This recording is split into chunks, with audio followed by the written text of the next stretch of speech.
평안하셨지요? 네, 육지에 잠시 다녀오신 우리 김석배 장로님, 우리 집사님도 잘 다녀오셨지요? 네, 우리 전도사님도 이번에 또 잠시 또 육지에 다녀오셨다고 소식 들었습니다.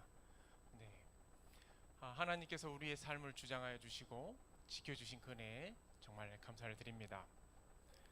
오늘은 창조주를 경배하라 저희 교과 교과 내용을 이번 주 7과죠. 7과의 내용을 가지고 저희가 말씀을 나누려고 합니다. 한 공원지기가 문을 닫기 위해 아직 의자에 앉아 있는 낯선 사람에게 다가갔어요. 문 닫을 시간이 되었으니까 즉시 나가주시면 감사하겠습니다라고 그 문지기가 그 낯선 이에게 말을 건넸습니다. 그런데 아무런 응답이 없자 공원지기는 재차 요구를 했어요. 저기 죄송한데 좀 빨리 나가주시면 안 되겠습니까? 그때 그 낯선 이는 전혀 대답도 없고 미동이 없는 거예요. 그래서 이 공원지기는 좀 더 거칠게 얘기했어요. 이거 어디서 왔길래 이 사람 말을 무시해? 라고 좀 거칠게 말을 했어요.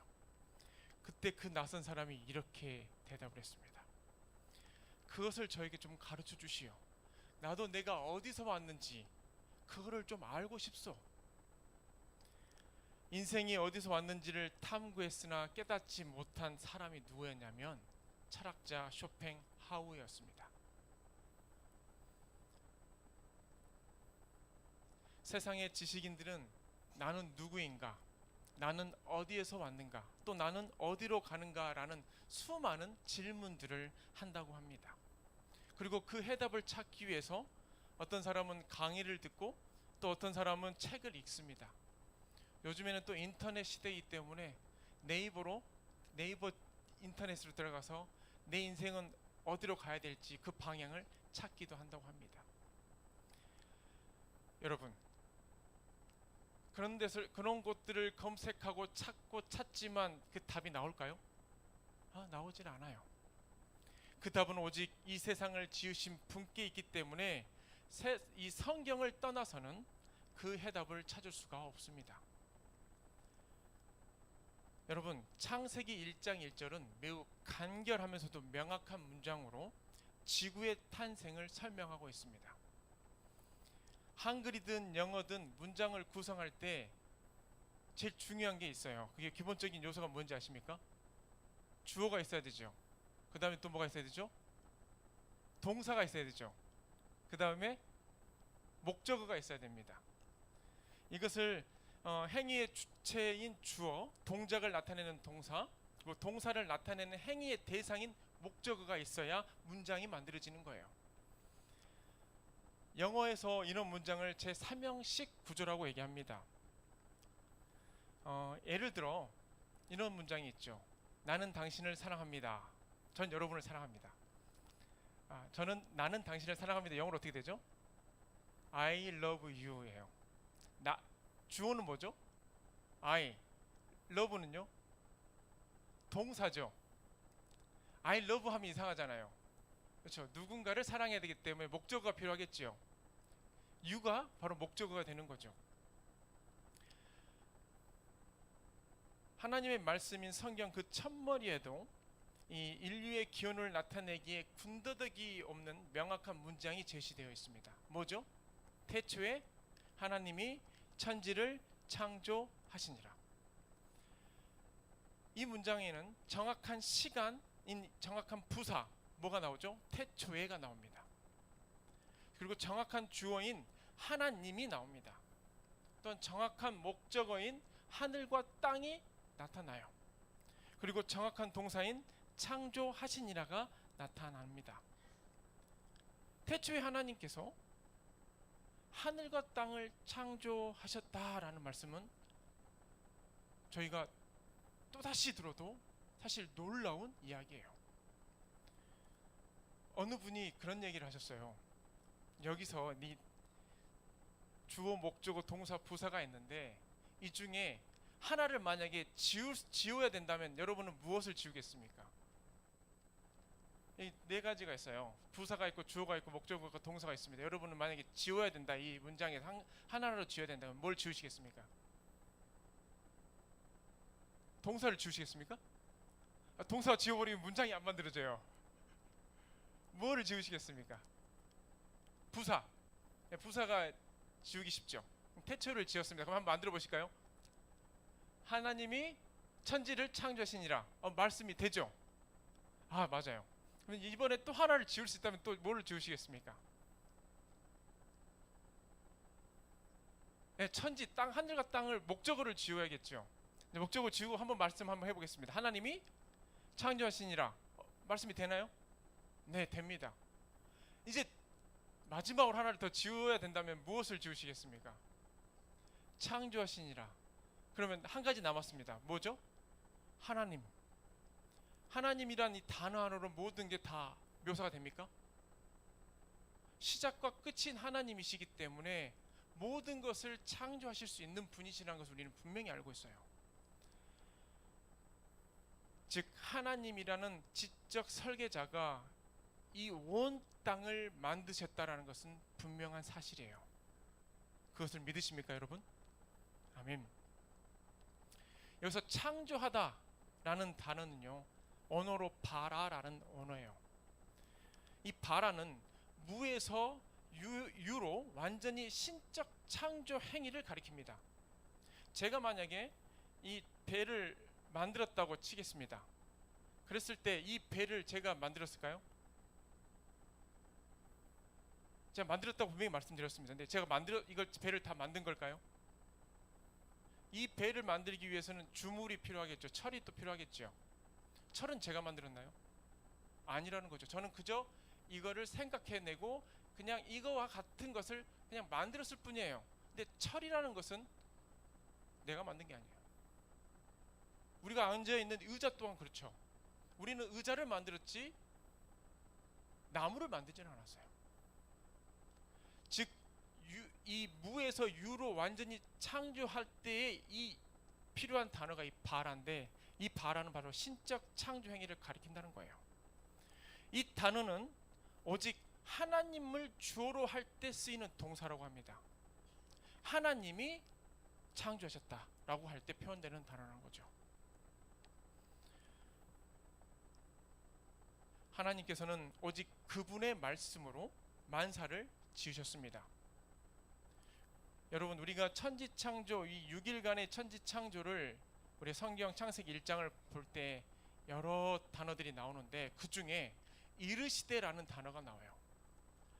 하나님께서 말씀으로 창조하실 때 표현된 단어입니다. 이게 몇 회가 반복이 되냐면 10회가 반복이 돼요. 하나님은 말씀의 하나님이시며 또한 하나님의 말씀은 창조의 능력이 있음을 보여주고 있습니다. 하나님의 말씀은 절대 땅에 떨어지지 않습니다. 그분의 말씀은 그대로 이루어짐으로 곧 그분의 능력이요 행위임을 알 수 있습니다. 시편 기자는 이렇게 기록해 놓았습니다. 그가 말씀하심에 이루어졌으며 명령하심에 경고히 섰도다.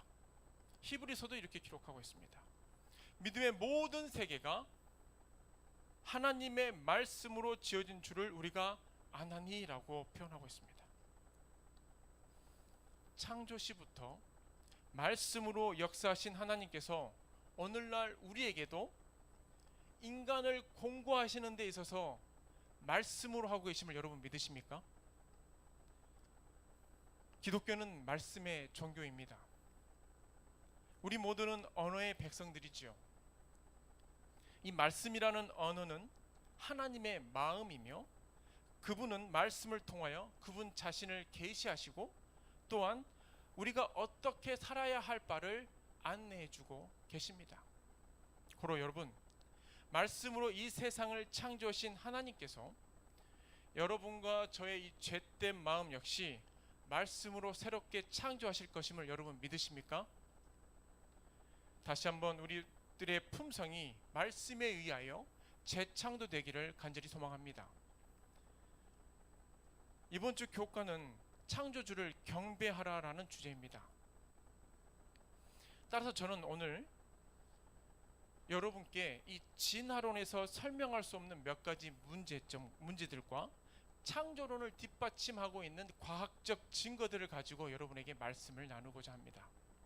이 내용들은 저희가 이 3040 이 젊은 우리 집사님들과 예초선들과 함께 나누고 있는 말씀이기도 합니다. 성경에 기록된 말씀이 사실 자연계에서도 얼마나 여실히 참이라는 것을 드러내고 있는지 함께 나누어 보도록 하겠습니다.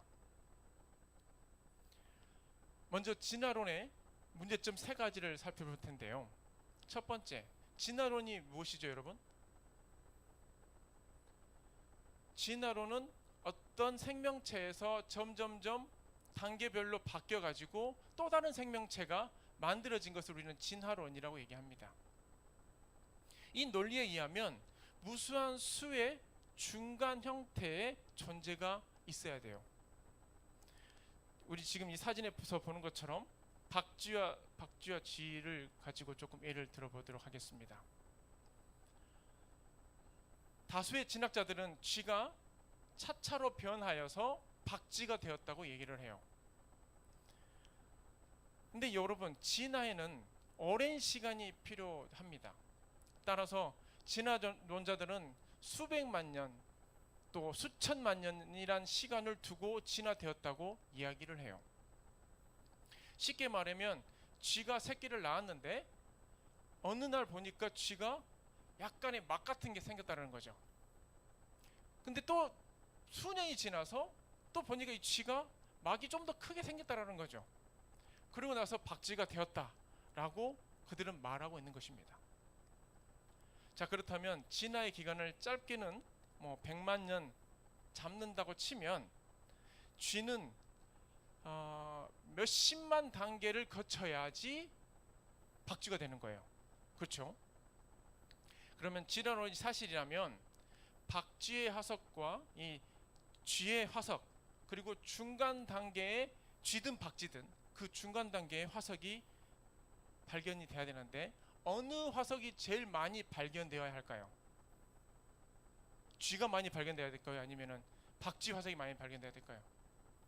중간이 더 많이 발견돼야겠죠. 왜냐하면 중간에 조그만 막이 있는, 조그만 발이 조금 더 많아지는 그런 단계의 어떤 화석들이 더 많아져야 된다는 거예요.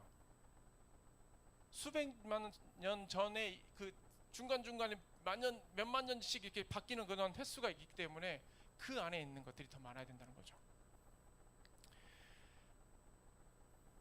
다윈이 종의 기원을 발표한 이후에 120년간 진화론자들은요, 중간 단계의 화석을 찾기 위해 고군분투했다고 합니다. 그리고 약 20여 년 전 세계의 이 화석학회 이 교수들이 미국에 모여서 그동안에 발견한 이 화석들의 결과를 발표했는데요. 지금까지 현존한 화석들과 멸종한 동물들의 화석 가운데 80% 이상이 발견되었다고 합니다. 80%가 발견되었다는 것은 중간 단계 화석이 있어야 될까요, 없어야 될까요? 있어야겠죠. 근데 예상했던 대로 중간 단계 화석들은 전혀 발견할 수 없었다고 합니다. 시조새와 같은 중간 단계라고 부를 수 있는 약간의 그런 비슷한 그런 단계가 조금이라도 있으면 좋을 텐데 그렇지 않았다라는 거죠. 그래서 중간 단계라고 부르기에는 다소 애매하다라고 그들도 말하고 있다고 합니다. 두 번째로 진화론의 문제는 이 공룡과 관련된데 1997년 공룡 티라노사우루스의 화석뼈에서 적혈구가 발견되는 보도가 미국 전역에 그게 나오게 되었어요. 그 보도를 접한 많은 사람들이 지금 많이 놀란 상태예요. 이유는 진화론에 의하면 공룡들은 6,500만 년 전에 멸종했는데 어떻게 그 오래 전에 있었던 공룡의 적혈구가 발견될 수 있냐라는 겁니다. DNA 전문가는 DNA가 자연적 환경에서 10,000년 이상 존재할 수 없다고 그들은 말하고 있어요. 공룡의 적혈구를 발견한 메리 슈와처를 포함한 몬태나 주립대학의 연구원들은 이것이 진짜 적혈구인지를 확인하고자 핵자기 공명 등의 이런 분석과 추출을 하고 면역 반응 검사를 다 했는데 분석 결과 핵 그룹 분자들의 존재를 확인하였고요. 그 안에 있는 어떤 액체를 쥐에게 실험을 했는데 쥐 안에서 헤모글로빈에 대한 특이한 면역 반응을 또한 보였다고 합니다. 적혈구가 살아있는 거죠. 뿐만 아니라 놀랍게도 연구진들은 공룡의 이 티라노사우루스의 이 화석화되지 않는 뼈에서 완전한 혈관 구조, 혈액 세포, 연부 조직을 발견했다고 합니다. 여기 위에 사진을 보시면 제일 위에 있는 것은 이 혈관이고요. 저 오른쪽에 있는 것은 적혈구입니다. 그리고 제일 아래쪽 이 왼편에 있는 것이 바로 이 탄력성을 가지고 있는 조직의 한 단면체입니다. 그리고 B는 신선한 조직의 모습을 보여주고 있는데 이 조직들이 지금까지도 어떻게 남아있지라고 생각이 들 정도로 매우 신선한 조직을 보여주고 있어요. 그리고 C는 세 번째 이쪽에 있는 것은 섬유 구조가 아직도 존재하고 있는 뼈의 부분입니다. 신선한 그 모습을 그대로 유지하고 있다는 거죠. 이러한 사실들은 이들 공룡들이 수천만 년 전에 살았다는 이야기가 완전히 허구임을 증명하는 것입니다. 우리는 성경상 인류 역사가 몇천 년이 됐다고 그러죠? 6천 년의 역사가 있다고 합니다. 구약을 대략 4천 년, 신약을 2천 년. 그 신약 이후에 우리가 살고 있지만 전체를 우리 통틀어서 6천 년의 역사라고 이야기하고 있습니다. 진화론은 이렇듯 창조주신 하나님을 대항하는 인간의 이론으로서 지구의 나이, 인류의 탄생을 전면으로 부인하고 있음을 볼 수 있어요. 세 번째로 진화론이 설명할 수 없는 문제점은 달에 있는 우주의 진의 양입니다. 우주 안에 있는 먼지의 양이란 뜻이에요. 달의 이 인력에 의하여 유입되는 먼지를 우주의 진이라고 하는데 진화론자들은 달이 이렇게 만들어지는 것을 보았을 때 달의 나이는 대략 40억 년이라고 주장하고 있어요. 이들의 말에 따라 미국에서 아폴로 11호를 이 달에 보낼 때 달에 보낸 이 착륙선의 다리를 되게 길게 만들었다고 그래요. 삼각대 모양으로 적어도 7m 이상 늘어날 수 있는 다리를 만들었다고 합니다. 이유는 그 분진 때문에 이 발이 제대로 서지 못할까봐 길게 만들었다는 거예요. 그런데 실제로 달에 착륙해 보니까 달에는 우주진이 거의 없었다고 합니다. 달의 먼지는 단지 수천 년밖에 되지 않은 분진의 양, 불과 4분의 3인치, 센치로 하면 2cm 두께에 불과했다고 해요.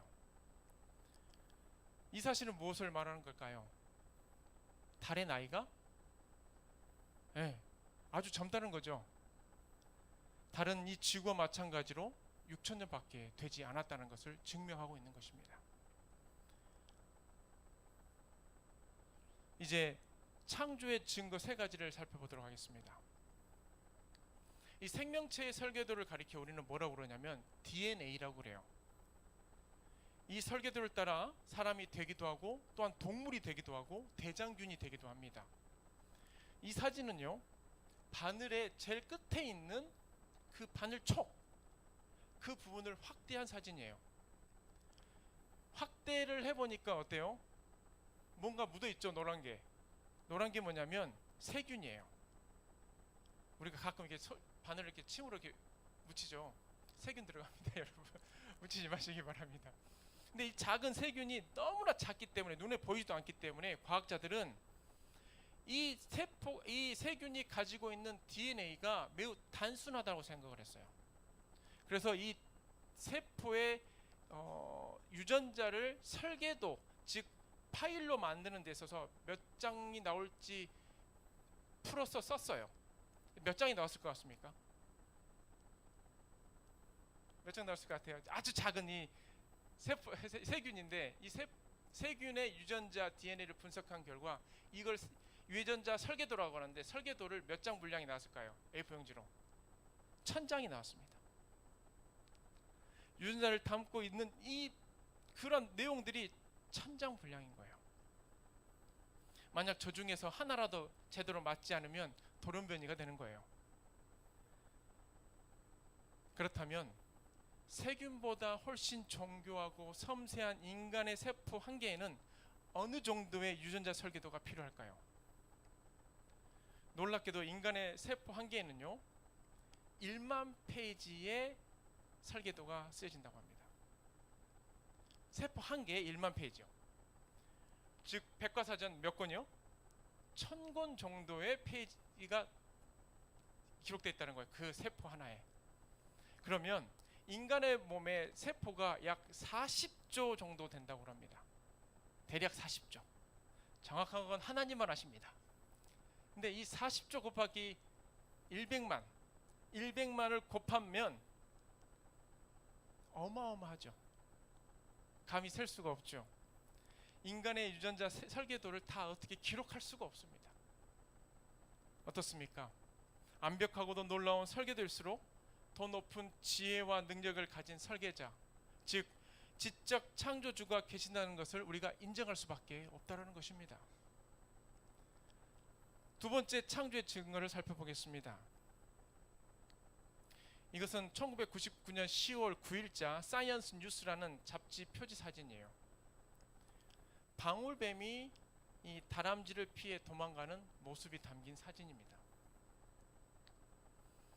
사막의 다람쥐를 연구하던 과학자들이 기현상을 발견했는데 항상 이 방울뱀이 다람쥐를 잡아먹고 죽이는 그런 방울뱀이었는데 어느 날은 이 다람쥐가 이 다람쥐가 방울뱀을 공격하는 거예요. 그리고 신기하게도 방울뱀에게도 물렸는데도 죽지가 않는 것입니다. 도대체 무슨 일이 일어났던 것일까요? 이유를 살펴보니까 바로 이틀 전에 다람쥐 엄마가 새끼를 낳은 거예요. 사실 뱀의 독은 신경마비 독소로 한 번 들어가면 숨을 못 쉬면서 목숨이 끊어지는 거예요. 근데 다람쥐는 이미 뱀에 물렸고 그 독은 이 다람쥐 혈액을 타고 온몸에 퍼진 상태예요. 그런데도 죽지 않았습니다. 왜냐하면 혈액 검사를 해보니까 다람쥐 몸에 이 뱀의 독을 해독할 수 있는 해독 물질이 생성되고 있었다는 거죠. 왜일까요? 이 다람쥐의 새끼들이 어미의 보호를 필요로 하는 동안에 강력한 해독 물질이 만들어졌기 때문이에요. 놀랍게도 새끼들이 스스로 도망칠 수 있을 때까지 어미의 몸에서 이 해독 물질이 나왔다고 합니다. 다만 이 애들이 충분히 자기 스스로 자생할 정도가 되면 해독 물질이 나오지 않았다고 그래요. 과학자들은 이러한 현상을 생태계의 균형을 유지하는 우주적 지능이라고 부릅니다. 즉 하나님의 지능이 이들을 깨워 생태계를 유지하고 먹이사슬을 보호하는 역할을 하도록 이끄신다는 거죠. 참으로 놀라운 하나님의 사랑이 아닐 수 없습니다. 마지막으로 이 창조의 강력한 증거인 철새떼의 이야기를 들려드리겠습니다. 독일에는 이렇게 블랙캡이라는 철새가 있습니다. 이 새는 이른 봄부터 가을까지 겨울에서 살다가 가을이 되면 스페인으로 이동하는 철새예요. 그런데 하루는 이 한 부류의 블랙캡들이 영국 옥스퍼드 대학에서 발견되었는데 항상 먹이가 풍부해서 스페인으로 갔던 이들이 왜 갑자기 이 철새떼가 영국으로 이동했냐는 것입니다. 무엇이 이들의 노선을 바꾸도록 유도했을까요?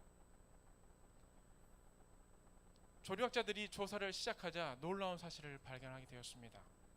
놀랍게도 그 당시 스페인 도시가 개발을 하고 있는 중이었다고 합니다.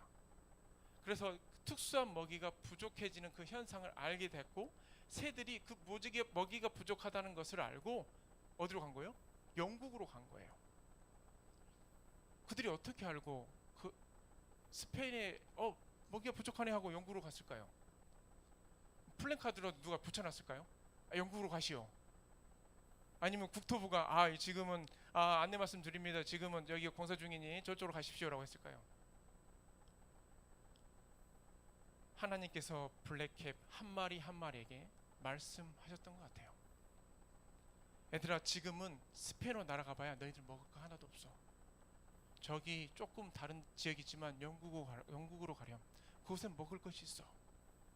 내가 그곳에 이미 너희의 양식을 예비해 두었단다라고 하나님은 그들에게 말씀하셨던 것 같습니다. 욥기 38장 41절에 있는 말씀입니다. 다 같이 한번 읽어볼까요? 시작. 까마귀 새끼가 하나님을 향하여 부르짖으며 먹을 것이 없어서 허우적거릴 때에 그것을 위하여 먹이를 마련하는 이가 누구냐? 까마귀가 하나님을 향하여 부르짖으며 먹을 것이 없어서 허우적거릴 때 그 먹이를 마련하신 이가 누굴까요? 하나님이시죠. 여기서 마련하다는 말은 까마귀의 먹이를 미리 예비하여 제공하시는 하나님의 자비로운 배려와 관심을 나타냅니다. 모든 동물들을 때에 따라 먹이시는 능력, 또한 자신이 창조한 피조물들의 생명을 아끼시는 창조주의 사랑. 저는 사실 이 말씀을 읽을 때에 몸에 정말 전율이 느껴졌습니다. 저렇게 작은 동물의 울음도 하나님은 귀 기울이시고 들어주신다는 그 말씀이요. 까마귀 새끼가 하나님 저 먹을 거 없어요. 깍깍. 그때 하나님께 청할 때 그 상황을 내다보시는 하나님께서는 그 먹이를 마련하시고 까마귀의 그 날갯짓 하나만 보시고도 어디로 가야 될지를, 어디로 가서 먹어야 될지를 분명히 가르쳐 주신다는 것입니다. 그런데 여러분, 오직 인간만이 하나님을 먼저 찾지 않습니다. 자기가 가진 것들을 전부 다 해보고 나서, 할 것 다 해보고 그제서야 뭐라고 그래요? 아이고 하나님, 저 좀 도와주세요. 그렇게 하고 우리가 엎드려요. 앞서가시며 마련하시는 하나님이 우리 곁에 계십니다. 자기 문제로도 벅찬 사람에게 여러분 가지 마시고 하나님께로 나아가시길 바랍니다. 내리면 없어져 버릴 그런 물질들을 의지하지 마시고 하나님을 의지하시길 바랍니다. 하나님을 향하여 부르짖고 그분 안에서 이미 준비된 것들을 받으시길 바랍니다. 하나님께서 말씀하셨어요. 이미 하늘에 너희를 위하여 준비된 것이 많다고 하셨어요. 우리가 구할 때 하나님은 주신다고 분명히 약속하셨습니다. 해와 달과 별들을 만드시고 이 세상을 생명으로 창조하신 우리 창조주 하나님께서 여러분 한 사람 한 사람에게 친밀한 관심을 가지고 계시다는 것을 믿으십니까? 우리를 창조하시기 위해 무한한 능력을 나타내신 바로 그 하나님께서 우리의 영혼을 대항하여 싸우는 이 악의 세력을 물리치기 위해 똑같은 능력을 발휘하고 계신다는 것을 기억하시길 바랍니다. 높고 거룩한 곳에 거하시는 분께서 통회하고 마음이 겸손한 자와 친히 함께 하신다는 것을 여러분 기억하시길 바랍니다. 이러한 하나님의 영광의 임재 가운데서 살고 거하면서 그 존재하신 우리 주 하나님께 경배하기를 즐겨하는 우리 모두가 되기를 간절히 소망합니다. 요한계시록 4장 11절에 있는 말씀 우리 다 같이 읽고 마치도록 하겠습니다. 시작. 우리 주 하나님이여, 영광과 존귀와 권능을 받으시는 것이 합당하오니 주께서 만물을 지으신지라 만물이 주의 뜻대로 있었고 또 지으심을 받았나이다. 아멘. 기도하겠습니다. 하늘에 계신 우리들의 아버지 하나님, 부족한 저희들을 창조하여 주시고 저희들의 부족한 입술로 주님을 경배하게 하여 주시니 감사를 드립니다. 우리를 구속하여 주시고 저희들을 다시 한번 재창조하여 주신 주님의 은혜에 진심으로 감사를 드립니다. 날마다 무릎 꿇고 아버지께 경배하는 주님의 성도가 되게 하여 주시옵소서. 사랑이 많으신 예수님의 이름으로 기도드리옵나이다. 아멘.